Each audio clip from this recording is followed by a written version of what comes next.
Hi everybody, it is April and I'm in my craft room, and today we're going to make a pinwheel block quilt with a twist.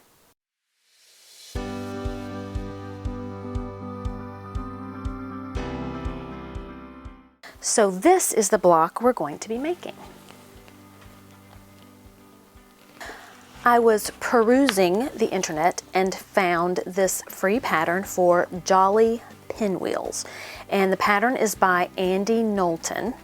What you need is a Jolly Bar pre-cut or 36 5x10 rectangles. In addition, you need 2 1/8 yard white or a background fabric, your choice, half a yard of binding, and 4 yards of backing.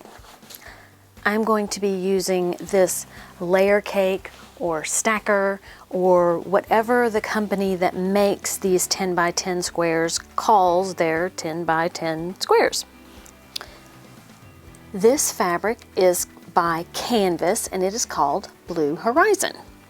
And there are lovely prints featuring a lime green and a navy blue. I'm a big paisley fan.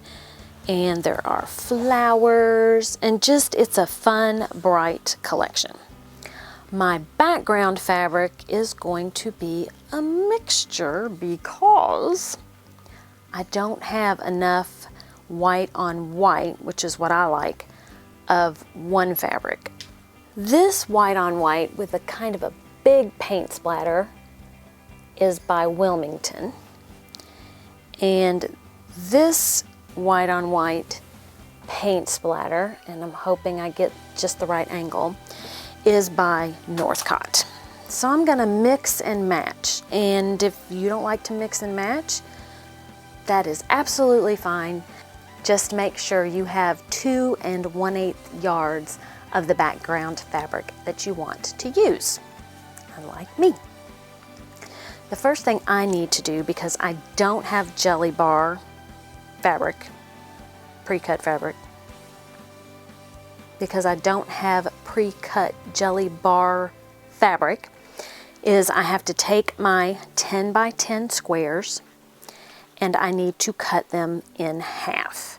Now mine have this zigzag rickrack thing from a pinking shear on the edge, so I'm going to fold it in half and see if I can't determine where halfway is, because I never know if I'm supposed to include that jagged edge or not. Also, I am going to be using 18 10 by 10s, which 18 and 18 makes 36, and this requires 36 5x10 rectangles. All right, I've got my little seam from where I did, and it kind of looks like I need to start at the almost at the base of the zigzag. Pull out my handy dandy rotary cutter and let's see how this works. Now you're probably thinking, well, don't you already know where the halfway point is, because you already made one of these blocks? And one would think that I would. However, I didn't get it right when I made that block. So it is forgiving if you don't quite get your layer cake or stacker or whatever it is cut in half. If you know one's a little bigger than the other, it's okay. Just go with it. So now I have cut my 2 pieces and I am way closer on this one than I was on the other one. So I need to take my stack of 10 by 10 squares and I need to cut them in half. Once I do that, then I am going to take my background fabric and I need 5-inch squares, and I cheated. I used my Go Big, I've got it, might as well use it, to cut 5-inch squares. Once I get my 5-inch squares cut, then I need to cut 5.5 by 10-inch rectangles. The pattern says cut 5 strips of 5.5-inch wide fabric by width of fabric. And then from that, cut 4 5.5 by 10-inch rectangles. So you need one of these rectangles for every 5-inch square and 5 by 10-inch print. Clear as mud? Next, you're going to draw some lines. You can draw lines using whatever you would like. I happened to find a pink friction pin. I'm sorry, I'm not saying that right, I think. Frixon, however you pronounce it. Now, of course, I've lost it. Ah, I found it again. This is a Frixon pin, and mine is pink. When you first do this, it is going to seem very strange. But once you sew these pieces together, you will understand why. I've got my 5-inch square. I'm going to put right side down, so I'm marking on the back of my 5-inch square. And I actually like to turn mine on the diagonal on my mat and line up a point at a line and the other point on the same line.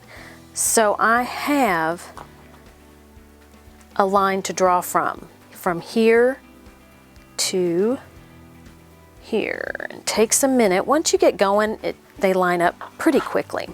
So I'm going to put my ruler on that line, same line that I lined my points up on, and I'm going to draw a line. So here I have my first line.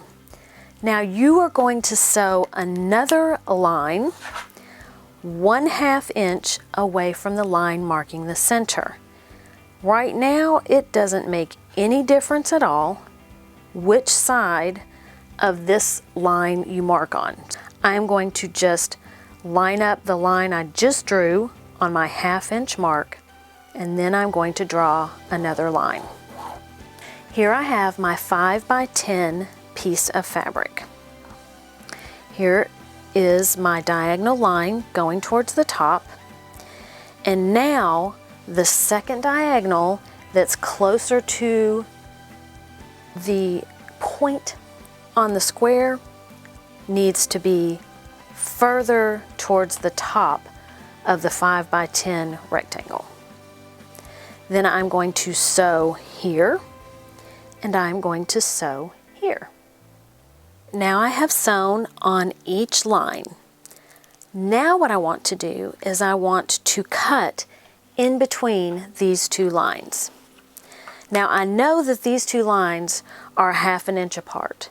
So in order to cut right through the middle, I'm going to put the line on the 1/4 mark.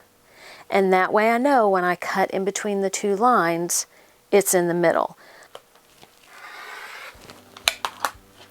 What this does is it gives you this piece of your block, and it gives you a 1/2 square triangle block. Let's go to the sewing machine and I will show you how you can easily sew those lines and chain piece. I need to sew this line and this line. It doesn't matter which one you start with, but instead of putting my machine on a 1/4 inch for this, I have my regular foot and I line up the needle in the center. So I can drop my foot and I can see that this line, let me use my stylus. I never get to use my stylus. I can see this line that I've drawn is right here in between, in the middle of my foot. And as long as I keep that line right here, I can just sew all along my straight line. Now to chain piece, you can sew either one of these lines and not miss a beat.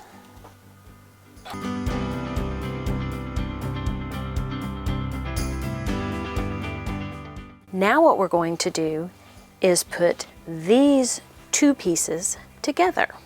And the way we are going to do that is we are going to take this part of our block and our 5.5 by 10-inch piece, and where the widest part of our triangle is on the side, that will be where our seam will go. And right here is the basis of our block. We will sew 4 of these, and make sure you put right sides together. Make sure you use a 1/4 inch seam. We are no longer using the center of our foot to sew these pieces together. Now we have 4 of these blocks, and we are going to use these 4 blocks to make our pinwheel.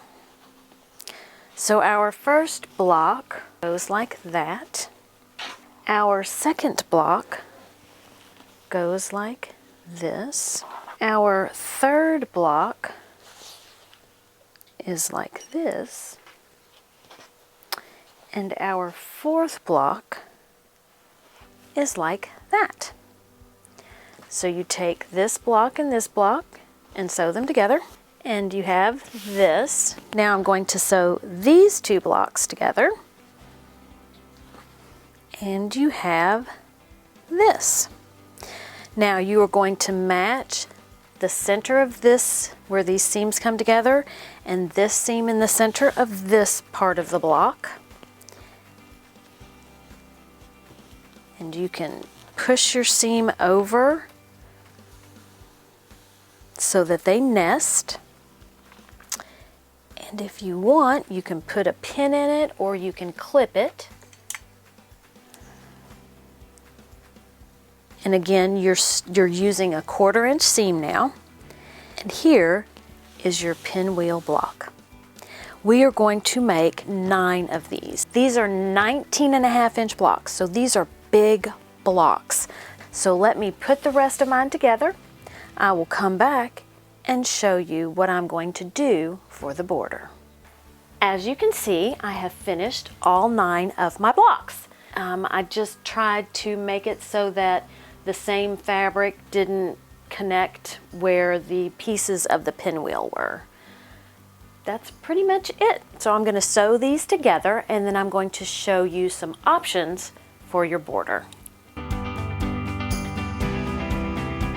Just to show you more closely, so where you want your seam between your blocks to be is just past the point of this pinwheel. And just past the point of this pinwheel. So just pay attention when you're putting these 2 blocks together, and you should have no issues. This is how I get help. I've sewn all of my rows together, and I only have the border to go. Now the pattern calls for a border on the top and a border on the bottom using the half square triangles that are left over from our pinwheel blades. Let me show you what the pattern calls for and then what I'm going to do.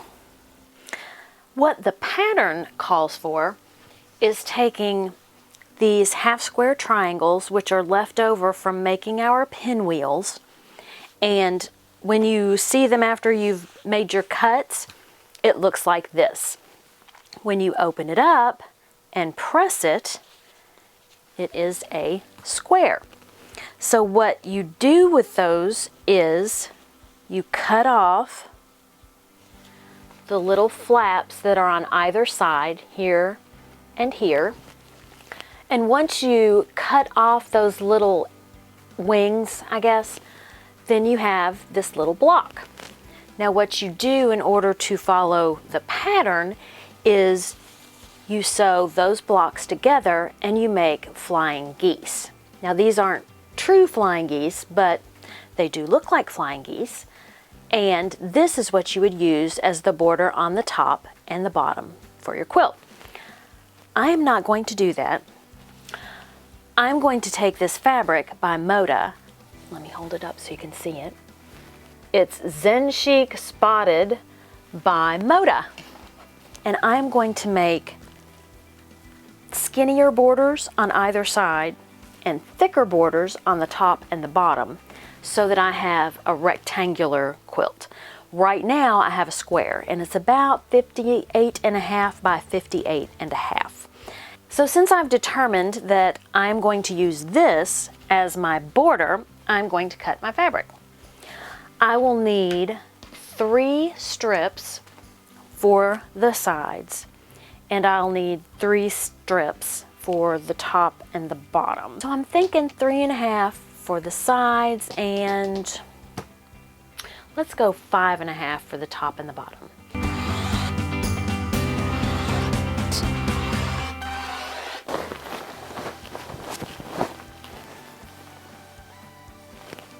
My quilt top is complete.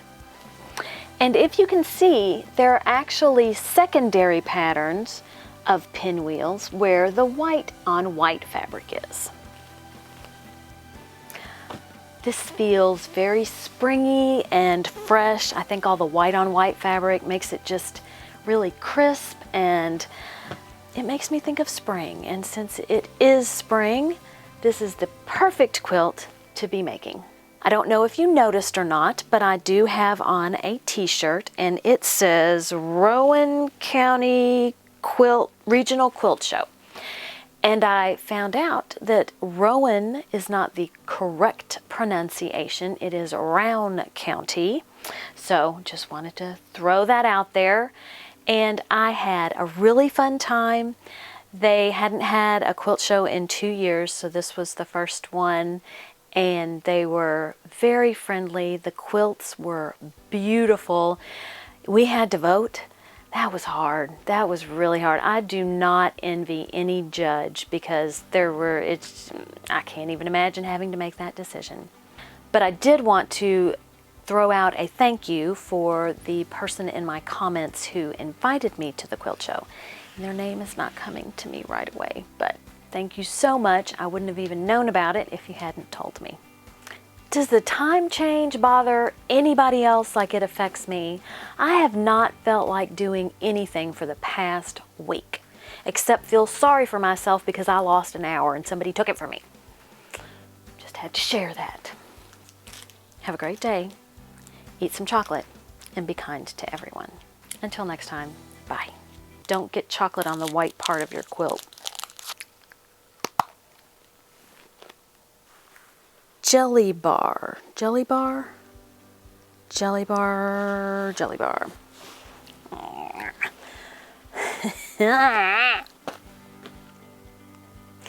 What you need to make this quilt is a background fabric that is a background fabric. Let's try this over. This particular pattern is by somebody, and you're gonna wanna know who.